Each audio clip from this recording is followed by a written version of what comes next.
दुनिया पुर की आने वाली एपिसोड बहुत ही ज़्यादा धमाकेदार होने वाली है, क्योंकि यहाँ की हर सदा साजिशी है, हर ख्वाहिश में डर छुपा हुआ है और हर रास्ते में धुआं है जो साफ कभी भी किसी को दिखाई नहीं देता। अगर कोई इस पर चलने की कोशिश भी करे तो दिल में 100 गुमान आते हैं। ना किसी रास्ते में कोई सच्चाई है, ना बाप को बेटी से कोई मोहब्बत है और ना बेटे को बाप से कोई गर्ज है। अगर प्यार है तो सिर्फ और सिर्फ दुनियापुर से। डर वहाँ का बादशाह है। अब नवाब अना से नवाब के पूरे खानदान को खत्म करवा देना चाहता है, क्योंकि उसे इस बात से कोई गर्ज नहीं कि उसकी बेटी की शादी वहाँ हो रही है जहाँ उसकी दुश्मनी है और उसकी जान को खतरा हो सकता है। लेकिन नहीं, नवाब को सिर्फ और सिर्फ दुनियापुर से गर्ज है। क्या शामिर मर जाएगा इस लड़ाई में और नारोज आदम का खानदान खत्म हो जाएगा? क्या नवाब की चाल नवाब पर ही उल्टी पड़ने वाली है? आज हम इस वीडियो में इस बारे में आपको बताएंगे। आगे बढ़ने से पहले चैनल को सब्सक्राइब जरूर करें। शमीर अना से बोलता है कि मैं जानता हूं कि तुम चाहती हो कि दुनियापुर में अमन कायम हो जाए, लेकिन अब ये हमारी शादी के बाद मुमकिन नहीं।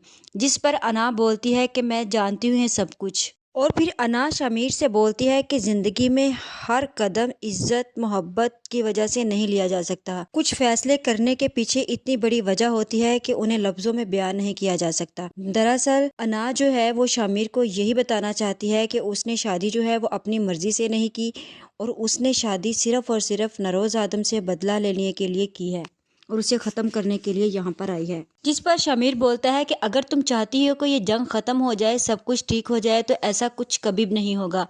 हमें ये जंग इनके साथ मिलकर लड़नी होगी, क्योंकि हम चाहें या ना चाहें हमें ये जंग हर हाल में लड़नी होगी और दुनियापुर में ये जंग कभी ख़त्म नहीं होगी। जिस पर अना शमीर से बोलती है कि मुझे पता है और जो होने वाला है वो कोई भी नहीं जानता। जिस पर शमीर अना से बोलता है कि तुम्हारी बात का क्या मतलब है? आखिर तुम्हारे जहन में क्या कुछ चल रहा है? कहीं ऐसा तो नहीं कि नरोज आदम की बातें बिल्कुल सच है? जिस पर अना उसे बोलती है कि हाँ, उसकी बातें बिल्कुल सच हैं और मैं यहाँ पर नारोज आदम को ही ख़त्म करने आई हूँ। दुनियापुर में कोई मोहब्बत, कोई जज्बात, कोई कदर अहमियत नहीं रखता। यहाँ पर गर्ज है तो सिर्फ बदले से, और मैं यहाँ पर नारोज आदम से बदला लेने आई हूँ। दूसरी तरफ नवाब भी शमीर से बोलता है कि हम आज ही नारोज आदम के ठिकाने पर हमला करेंगे, क्योंकि नारोज आदम के पास भी उतने आदमी हैं जितने हमारे पास है। जिस पर शमीर बोलता है कि हमें एक दफ़ा ठीक से पता लगा लेना चाहिए कि उसकी फ़ौज वाकई कम हो चुकी है। जिस पर नवाब बोलता है कि तुम पता लगाओ, और फिर नवाब नरोज आदम के आदमी को पकड़ लेता है और उससे नरोज आदम के बारे में सारी मालूमात लेने की कोशिश करता है। जिस पर वो उसे नहीं बताता और वो उसे मार देते हैं और बोलते हैं कि दुनियापुर पर उसी की हुकूमत होगी जो जिंदा रहेगा, और नरोज आदम कभी जिंदा नहीं रहेगा। नरोज आदम अपने आदमी से पूछता है कि मुझे ऐसे क्यों लग रहा है कि जैसे कुछ गलत हो रहा है।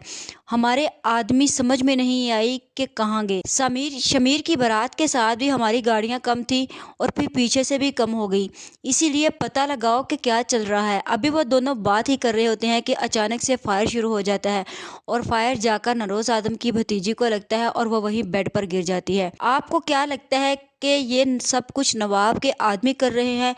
लेकिन मुझे लग रहा है कि ये मीर पुलिस की फौज लेकर वहां पहुंच जाता है और इसी हलचल का अना फायदा उठाती है और जाकर नरोज आदम की मां पर गोली चलाती है और उसे मारने की कोशिश करती है, क्योंकि वो चाहती है कि नरोज आदम ने मेरी मां को मारा था, इसीलिए वो भी नरोज आदम की मां को मार देगी। लेकिन हकीकत तो यही है कि उसी वक्त नरोज आदम उसे हकीकत से आगाह कर देगा कि तुम्हारे बाप ने तुमसे झूठ बोला है, तुम्हें नहीं पता कि तुमने क्या किया। मैं तो तुम्हें समझता था कि तुम अपने बाप से बिल्कुल मुख्तलिफ हो, लेकिन तुम नहीं जानती कि उसने मेरे खिलाफ तुम्हें इस्तेमाल किया है। खुद सोचो कि जो इंसान अपनी औलाद का सगा नहीं हो सकता वो किसी का भी सगा नहीं हो सकता। अगर तुम्हें मेरी बात पर यकीन ना आए तो तुम जाकर अपने चचा समीर से पूछ लो। अना नरोज आदम की यह बात सुनकर बहुत ज्यादा हैरान हो जाती है और उसके पांव तले से जमीन निकल जाती है कि आखिर उसने क्या किया, और मुझे लग रहा है कि इसी जंग लड़ाई में शमीर भी मारा जाएगा और अना को अपने किए पर बहुत ज्यादा पछतावा होगा। और दूसरी तरफ नवाब भी ये सब कुछ देखकर बहुत ज्यादा खुश हो जाएगा कि नरोज के सारी ताकत खत्म हो चुकी है। लेकिन जहां तक मेरा ख्याल है, मुझे लग रहा है कि नरोज आदम एक बहुत अच्छा इंसान है। वो सिर्फ और सिर्फ नवाब के साथ इसीलिए लड़ रहा था कि वो अपनी माँ के ساتھ کیے ہوئی زیادتی کا بدلہ لینا چاہتا تھا، لیکن نواب جو ہے ایک شیطانی دماغ کا آدمی تھا اور اسے اس کے کیے کی سزا ملنی چاہیے۔